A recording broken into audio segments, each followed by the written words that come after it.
السلام عليكم ورحمة الله وبركاته، والصلاة والسلام على سيدنا رسول الله صلى الله عليه وسلم. حبايبي اخواتي في كل مكان، أهلا بكم. أنا جيهان ودي قناتي شغل يدوي جيهان أنصار. مع بعض بنتعلم الأشغال اليدوية، والفترة الموجود احنا فيها دلوقتي بنتعلم 2025 بنتعلم الكروشيه بكل أنواعه بكل دقة، خطوة بخطوة. كل المبتدئين يقدروا يعرفوا ويتعلموا.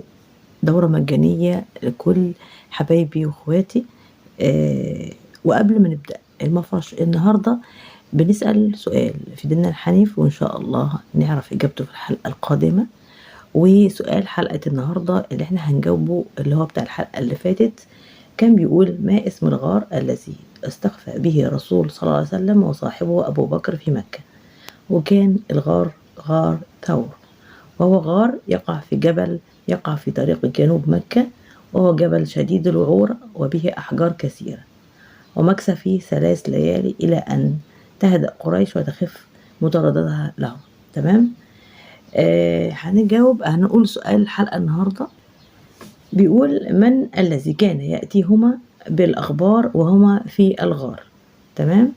بإذن الله خطوة بخطوة هنعمل مفرش النهاردة. يلا بينا نبدأ الفيديو بتاعنا. هنبدأ مع بعض المفرش بتاعنا، وبنطلع هنا 3 عمود. بنطلع 1 2 3 4، باخد الخيط على 2 وبطلع في العمود اللي وراه، بعمل عمود بلفة بلفتين، وبعمل العمود اللي وراه بلفتين. خلي بالنا علشان ما ننساش، انا كنت هنسى دلوقتي. تمام. وبعدين باجي ادخل على الغرزة اللي هي غرزة الحشو، بعمل 7 غرز: 1 2 3 4 5 6 7. باخد الخيط على 2 وبدخل في الغرزة التانية هنا اللي هي العواميد بلفتين، بعمل عمود 2 عمود بالشكل ده، 3 عمود بلفتين، وبعدين بطلع 1 2 3، وباجي هنا في أول غرزة سلسلة بعمل حشو. تمام. وبعدين 1 2 3 بعمل في التانية حشو، 1 2 3 وبعمل هنا حشو، 1 2 3 بعمل هنا حشو. تمام. بعدين بطلع 1 2 3، باخد الخيط على 2 كده، وبعمل الغرزة بتاعتي فوق كل عمود، بعمل عمود بلفتين.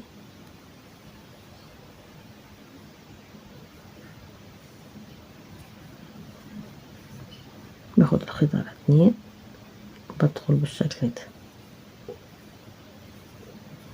خيط على 2،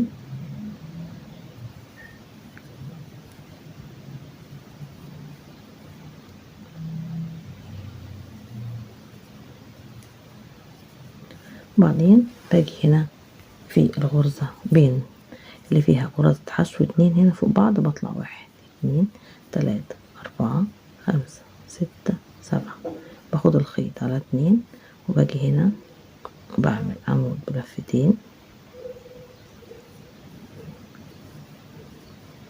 اخد الخيط تاني عمود بلفتين، واخد الخيط تالت عمود بلفتين. تمام.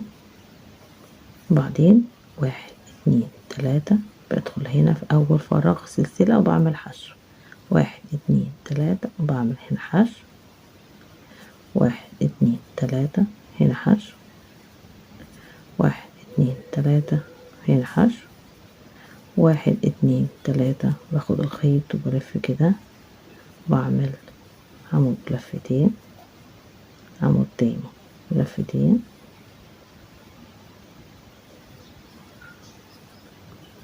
وعمود تالت بلفتين. تمام.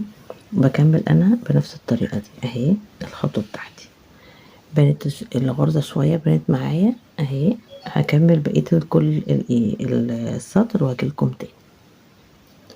انا جيت هنا وهبدأ دلوقتي انهي السطر بتاعي. عملت 3 سلسلة، وباجي هنا وبعمل منزلقة في الغرزة الرابعة. تمام.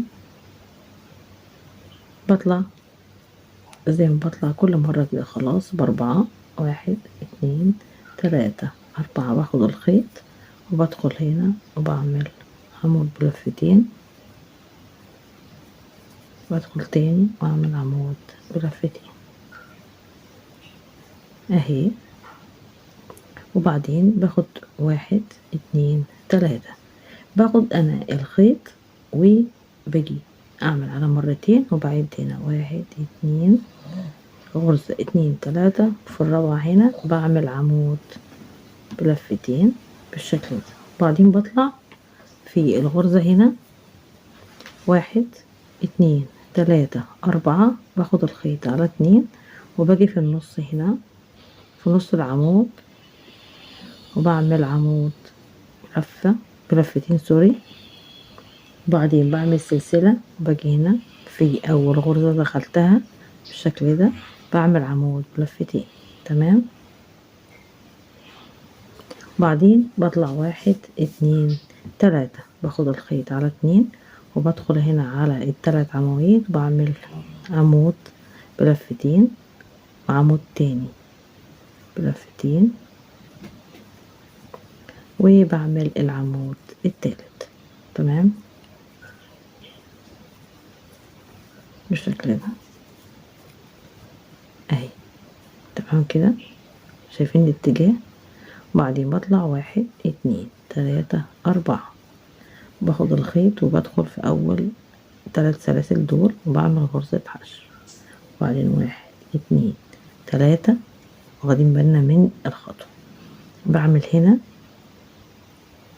غرزة حشو، وبعدين باجي هنا 1 2 3 غرزة حشو اهي تمام.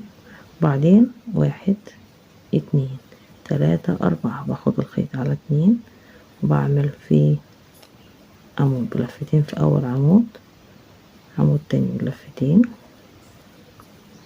وعمود تالت تمام. بطلع 1 2 3، باخد الخيط على 2 وبدخل هنا 1 غرزة غرزة 2 3، وفي الرابعة هنا بعمل عمود بلفتين. بطلع 1 2 3 4، باخد الخيط على 2 وباجي في نص العمود هنا بعمل كده هتبان قوي، بعملها في النص تمام. بعمل عمود بلفتين سلسلة وادخل هنا وبعمل عمود تاني بلفتين تمام. ساعتها دلوقتي ممكن احركها واظبط الاتجاهات بالشكل ده. بطلع 1 2 3، باخد الخيط على 2 وبشتغل ال3 عمود بلفتين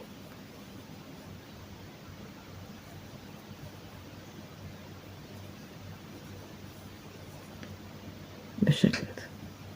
انا وضحت كده الخطوة بتاعت النهاردة بتاعت الدور ده اهو بالشكل ده. قفلت هنا غرزة الاناناس بالشكل ده وبطلع هنا ب3 عواميد بالوردة بالشكل ده اهو تمام. بكمل انا الجزء دوت من الرسمة في كل الاركان وبنرجع لكم تاني عشان تشوفوا الايه الركن. بصوا كل ركن عملناه وضحناه، والاناناسة في النص ده ركنين والاناناسة في النص ماشي. بعمل كل الاركان ونرجع تاني مع بعض. هنبدأ مع بعض نعمل السطر الجديد تمام. عملت منزلقة هنا دي موضوع سهل. بنبدأ بقى نطلع بثلاث 4 سلاسل 1 2 3 4، باخد الخيط على 2 وبدخل هنا وبعمل عمود بلفة وعمود تاني بلفة بلفتين معلش. باجي هنا عند الغرزة دي تمام، بطلع 1 2 3، باخد الخيط على 2 ونخلي بالنا بدخل هنا في العمود في الغرزة دي الأساسية في غرزة هنا بعمل عمود بلفتين. وبعدين نخلي بالنا ان انا بدخل كمان باخد الخيط كده وبدخل هنا بعمل عمود بلفتين 2 عمود بلفتين 3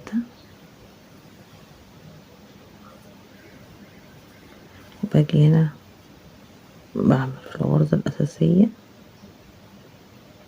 4. تمام، يبقى مجموع الغرز اللي أنا عملتهم في الجزء دوت 5. تمام، وبعدين بطلع هنا 1 2 3 4، باخد الخيط على 2 وباجي هنا في الجزء ده بعمل عمود كده 2 كده 3 كده 4، باجي هنا في الغرزة اللي هي أساسية دي بعمل 5. تمام اهي، وبعدين باخد الخيط على 2 وبدخل هنا بعمل عمود بلفتين، بدخل في العمود فوق العمود بعمل عمود بلفتين، بدخل هنا في العمود بعمل عمود بلفتين، بدخل هنا بعمل عمود بلفتين. تمام، بعمل كده ايه، هنا 4 وهنا جوه 5، يعني هنا من أول هنا 5 ومن أول هنا برضو 5. تمام بالشكل ده، بطلع 1 2 3، باخد الخيط على 2 وبدخل في الغرزة دي وبعمل عمود بلفتين، عمود تاني بلفتين، وعمود تالت بلفتين.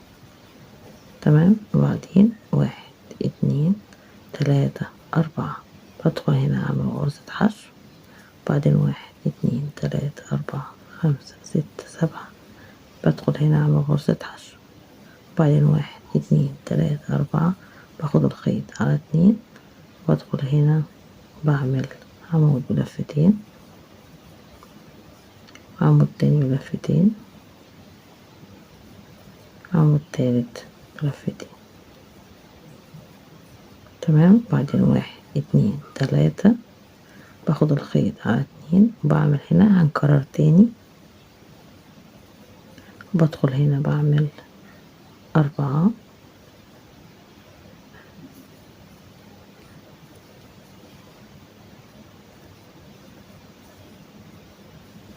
3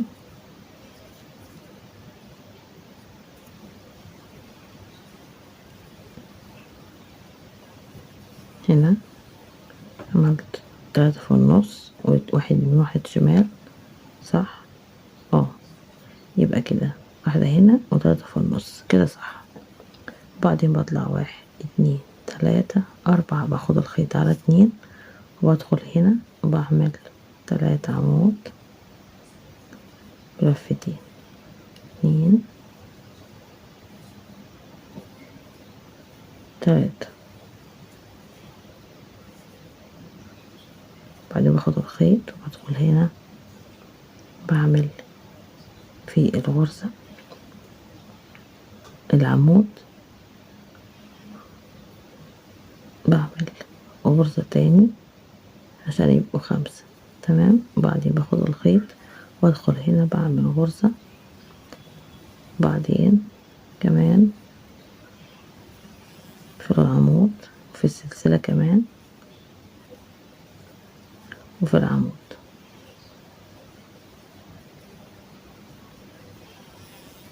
بالشكل ده.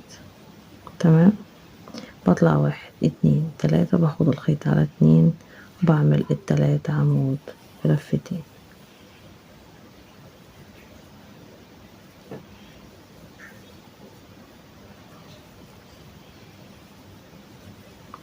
بالشكل ده.